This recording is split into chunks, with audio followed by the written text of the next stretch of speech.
Miguel Jr. Ako po ang ngayon kasalukuyang pinuno ng MDRRMO Angat. At nagsimula po ako dito na talaga noong taong 2013.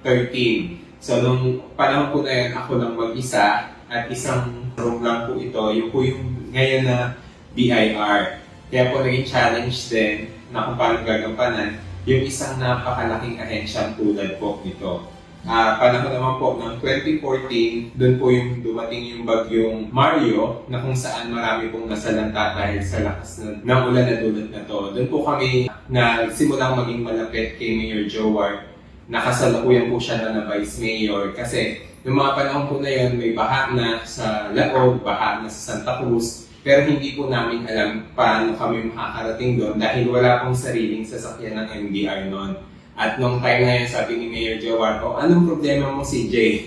Ba't para kayong balisa niyan? Tapos sinabi ko po na Mayor, baha po dito sa ganyan lugar, kaya hindi po namin alam paano namin pupuntahan. Nung time po na yun, agad-agad sinabi niya, ayan yung Pajero Putek gamitin nyo, servisan nyo, kung anong kailangan nyo, sabihin nyo lang sa akin. So yun po yung unang pagkakakilala po namin ni Mayor Joe Ward na talaga naman Vice Mayor pa lang po siya noon, nandoon na yung adhikain niya na paniniwala sa MDRRMO Angat.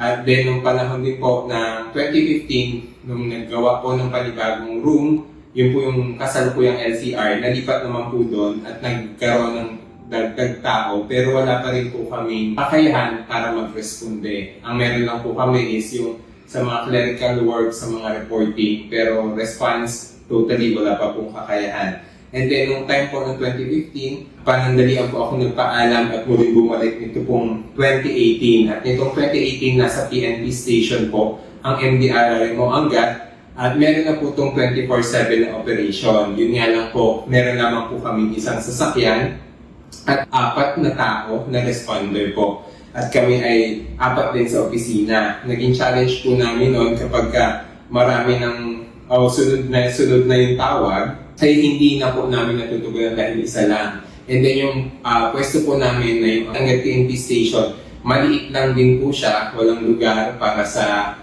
tulugan ng mga responder, walang lugar na sapat para dun sa lagayan ng gamit. Kaya po pag nag-responde kami sa baha, lahat po ng mga gamit para sa baha may gagamit namin pero yung ibang kagamitan nandun din po. So halo-halo siya. Hindi naging maayos yung so nakakapagod para sa part ng responder and then mahirap din para sa amin sa part ng office na nag-i-inventory ng mga gamit kung paano mo siya magiging maayos na mapagamit. And then ito po, ng 2022, pag-upo po ni Mayor Joe Ward Bautista, nung panahon na yan sinabi niya, CJ, ang liit ng pwesto ninyo. And then, hindi kayo agad makaresponde kasi nahaharangan kayo dahil maliit po yung munisipyo, yung parking lot.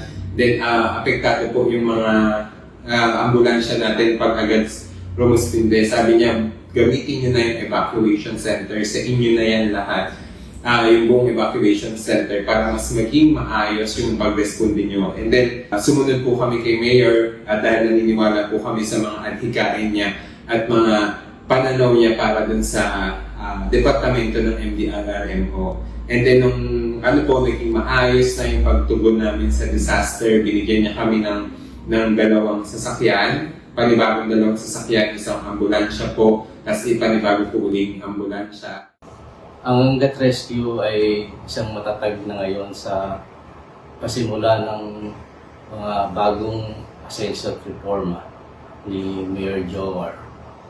Ngayon po ay maayos na kami sa pagre-responde dahil natagdagan na ang aming mga sasakyan. At sa communication naman po ay nagkaroon na kami ng maraming radio upang makapag-communicate sa mga barangay at sa mabilis na pag-aksyon sa pag-responde sa mga kababayan nating nangangailangan tulong at kalinga ng mga Angat Rescue.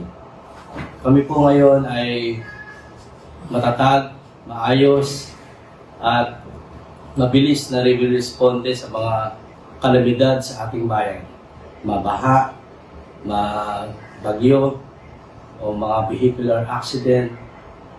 Kami po ay mabilis na nakakatugon dahil sa kami ay kumpleto na sa mga gamit.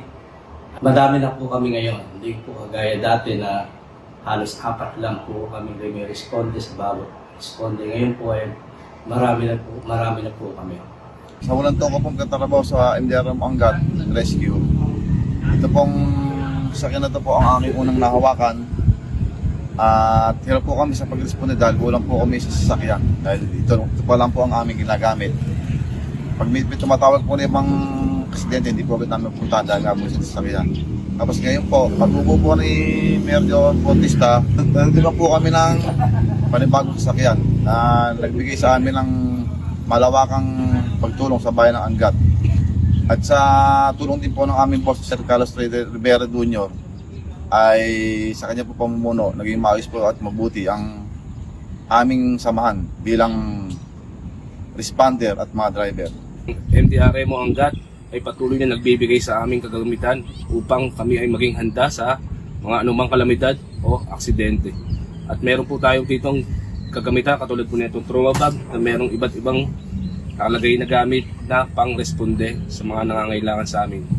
At meron din po tayo dito AED, Automated External Defibrillator.